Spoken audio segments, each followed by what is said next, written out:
Aujourd'hui, on va parler d'expatriation au Paraguay pour les entrepreneurs en ligne. Je vais vous montrer les avantages, mais aussi les inconvénients à devenir résident fiscal au Paraguay ou à vous expatrier au Paraguay si vous êtes un entrepreneur en ligne. On va commencer par les points négatifs et les inconvénients, et ensuite je vous montrerai les avantages. Je garde le meilleur pour la fin, donc restez bien attentifs. Le premier inconvénient à vous expatrier ou à devenir résident fiscal au Paraguay, c'est la bancarisation. Si vous devenez résident fiscal au Paraguay et que vous êtes entrepreneur sur le web, vous allez forcément vouloir soit recevoir les paiements de vos clients via un virement sur un compte en banque, soit retirer les fonds que vous avez sur Stripe ou PayPal pour les envoyer vers une banque, soit même déplacer les fonds que vous avez dans des banques en Europe pour les envoyer vers une autre banque, soit au Paraguay, soit dans un autre pays. D'ailleurs, je suis en train de préparer une vidéo à ce sujet. Mais l'inconvénient, c'est qu'au Paraguay, pour ouvrir un compte en banque dans une banque traditionnelle, il y a quelques conditions. Les banques paraguayennes vous demanderont votre carte d'identité paraguayenne, votre cédula, un justificatif de domicile au Paraguay, 6 mois de déclaration de revenus au Paraguay et d'autres conditions. Donc cela va vous prendre plusieurs mois avant de pouvoir ouvrir un compte ici dans une banque au Paraguay. Rassurez-vous, il y a plusieurs solutions, plusieurs alternatives. Ce que vous pouvez faire, c'est ouvrir des comptes et utiliser des néobanques ou des fintech. Donc par exemple, Zenus Bank, FV Bank, Meru, Graberfi, Utopia, Nubank, First Finance et bien sûr Wise. Il y a plein d'autres alternatives en tant que néobanque ou fintech. Là, je vous en ai mis quelques-unes. Vous pouvez aussi ouvrir un compte pro dans une banque avec votre LLC américaine. Je pense notamment à Mercury, Relay, Payoneer, Wise Pro, Airwallex, OFX, ou même ouvrir un compte et stocker vos fonds chez un broker. Je pense notamment à Charles Schwab et à Interactive Brokers, qui sont globalement les deux meilleurs brokers de la planète. La plupart de ces fintech, de ces banques, de ces brokers sont situés aux États-Unis avec plusieurs millions d'utilisateurs et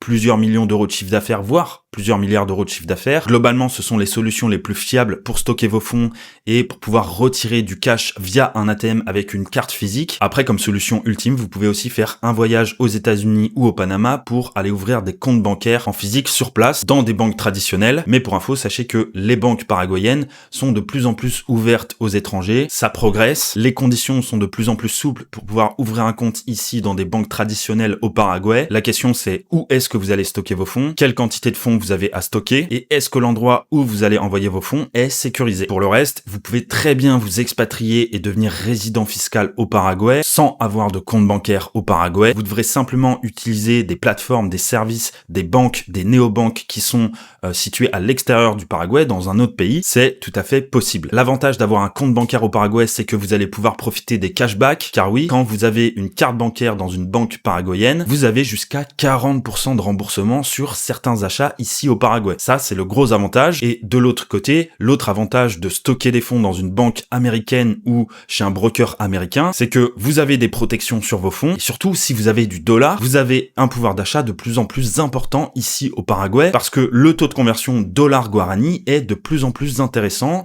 si vous avez des dollars. Donc, je vous conseille d'avoir des comptes en dollars aux États-Unis ou ailleurs, peu importe, mais aussi d'avoir des comptes bancaires au Paraguay pour pouvoir profiter des cashbacks si vous décidez de vivre au Paraguay. Un autre inconvénient au Paraguay, c'est l'accès aux services en ligne. Vous le savez, si vous devenez résident fiscal au Paraguay, vous obtiendrez votre carte d'identité paraguayenne, votre cédula, et vous êtes nombreux à vouloir utiliser votre cédula comme document officiel pour pouvoir vous inscrire sur certaines plateformes, même simplement comme KYC, comme document de vérification. Sauf que il y a très peu de plateformes et de services en ligne qui acceptent la cédula paraguayenne comme document d'identité. Typiquement, vous ne pouvez pas ouvrir de compte Stripe ni de compte PayPal avec votre cédula. D'ailleurs, le service n'est même pas disponible pour les Paraguayens ici. Vous devez ouvrir un compte Stripe Pro avec votre LLC américaine. Vous ne pouvez pas non plus ouvrir de compte N26, Wise Perso ou Revolut paraguayen. Ce n'est pas possible. Et il y a très peu de plateformes qui acceptent la cédula paraguayenne comme KYC. Donc vous devrez dans la plupart des cas utiliser votre passeport pour pouvoir ouvrir des comptes. Et ça peut être un inconvénient, tout dépend de votre situation. La bonne nouvelle, c'est que il y a quelques jours, le 27 juin 2025 exactement, le Paraguay a mis en place la nouvelle loi 7503 sur le système national de paiement SIPAP 2.0. Qu'est-ce que c'est? C'est tout simplement une loi qui mentionne que les prestataires de paiement étrangers pourront désormais opérer au Paraguay. Ça signifie que Stripe, PayPal, Wise, Revolut, N26, bref, plein de services en ligne et de plateformes pourront bientôt être officiellement accessibles au Paraguay grâce à cette nouvelle loi. Comme cette nouvelle loi autorise les entreprises étrangères, vous allez bientôt voir débarquer au Paraguay de nouvelles applications, des services qui proposent des cartes et des services crypto-friendly. Et si un prestataire fait n'importe quoi, bloque votre argent par exemple ou invente des frais, la Banque centrale du Paraguay pourra intervenir pour les sanctionner et pour qu'il y ait une certaine protection sur vos fonds. Ce qui veut dire que le Paraguay s'ouvre de plus en plus aux plateformes, aux services en ligne internationaux, donc la situation s'améliore au Paraguay. Un autre inconvénient au Paraguay, c'est le réseau et le networking, c'est-à-dire que si vous cherchez à rencontrer des gros entrepreneurs, des gros investisseurs ou des partenaires business, ce n'est peut-être pas le meilleur pays pour vous faire un réseau de professionnels, même s'il y a de plus en plus d'investisseurs, d'entrepreneurs et de profils travaillant dans des grands groupes qui viennent vivre ici à Asunción, la capitale du Paraguay, et qu'il y a de plus en plus d'événements à Asunción, des conférences, des workshops et des forums d'investissement. Ici, ce n'est pas Dubaï, vous n'allez pas croiser des millionnaires à chaque coin de rue, mais vous pouvez quand même vous créer un réseau très intéressant si vous parlez bien espagnol et que vous fréquentez les bons endroits et les bonnes personnes. Il y a un peu toutes les nationalités ici, des entrepreneurs argentins, uruguayens, américains, allemands, japonais même, qui ont créé de très beaux business ici au Paraguay, qui ont entrepris de très belles choses, et il y a tous les profils, des nomades digitaux, des entrepreneurs avec un business en physique, des investisseurs, des salariés dans des grands groupes comme je vous l'ai dit, et voilà, ça reste le Paraguay, ce n'est pas la Silicon Valley. Ensuite, un inconvénient dont quasiment personne ne parle, c'est la qualité des infrastructures. C'est-à-dire l'état des routes, les finitions dans les immeubles, l'isolation des murs, le fait qu'il y ait très peu d'appartements et de maisons avec du double vitrage, même dans les appartements tout neufs. Le fait aussi que quand il pleut, les routes sont inondées. Donc, au niveau des infrastructures, ce n'est pas forcément incroyable. Rassurez-vous, il y a de très bons immeubles et des maisons très sympas à louer ici au Paraguay, voire même à acheter. Mais il ne faut pas vous attendre à une qualité d'infrastructure incroyable au Paraguay, même si ça progresse. Je trouve que de ce côté-là, ça peut être un inconvénient. Pour Internet, rassurez-vous, c'est ok. Il y a la fibre optique ici et le réseau 4G fonctionne très bien. Et aussi, un autre point, la qualité du service. C'est assez compliqué de trouver des prestations ou des services de qualité ici au Paraguay, que ce soit pour faire des travaux, pour réparer un appareil, pour se faire livrer un meuble, pour réparer une climatisation, pour le ménage. Il y a souvent des retards, des oublis, un manque de rigueur. Bref, c'est comme ça ne changera pas. Il faudra vous y habituer si vous décidez de vivre sur place et ça peut être aussi un inconvénient. Enfin, un dernier inconvénient, c'est l'absence de convention fiscale entre le Paraguay et la plupart des pays. C'est-à-dire qu'il n'y a pas de convention fiscale de non-double imposition entre le Paraguay et la plupart des pays. Est-ce que c'est un problème ?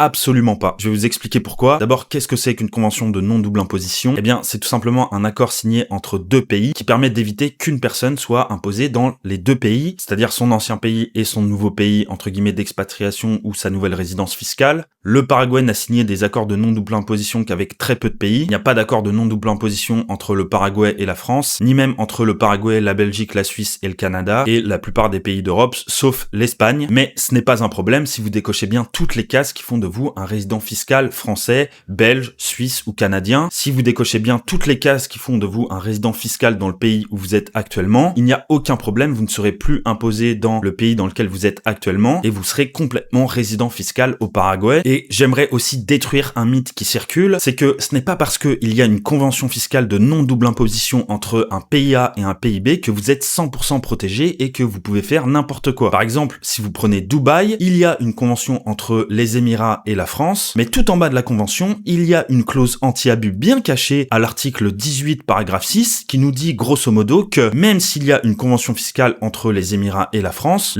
a le droit de vous imposer si elle l'estime, de vous poursuivre si elle l'estime, et les Émirats ne peuvent pas s'y opposer, et en plus c'est écrit que les deux États collaborent entre eux pour vous poursuivre si la France décide de vous rattacher fiscalement, et c'est la même chose pour Malte, Andorre, Panama, Portugal, bref, dans la plupart des pays qui ont une convention fiscale avec la France, il y a des clauses anti-abus dans la convention qui autorise la France à ignorer la convention et à forcer votre nouveau pays d'expatriation à coopérer avec la France si la France estime que vous êtes rattaché fiscalement à la France par un quelconque élément. Donc faites très attention, ce n'est pas parce qu'il y a une convention fiscale entre un pays A et un pays B que vous êtes protégé et que vous pouvez faire n'importe quoi. Maintenant, on va passer aux avantages du Paraguay si vous êtes un entrepreneur en ligne. Le premier avantage, c'est forcément les taxes et les impôts. Ici, au Paraguay, vous êtes à 0% d'impôt sur vos revenus provenant de l'étranger, car au Paraguay, c'est un système à taxation territoriale, c'est-à-dire que tous les revenus qui proviennent d'un autre pays que le Paraguay ne sont pas taxés au Paraguay. Donc, si vous avez un business en ligne, que vous êtes trader,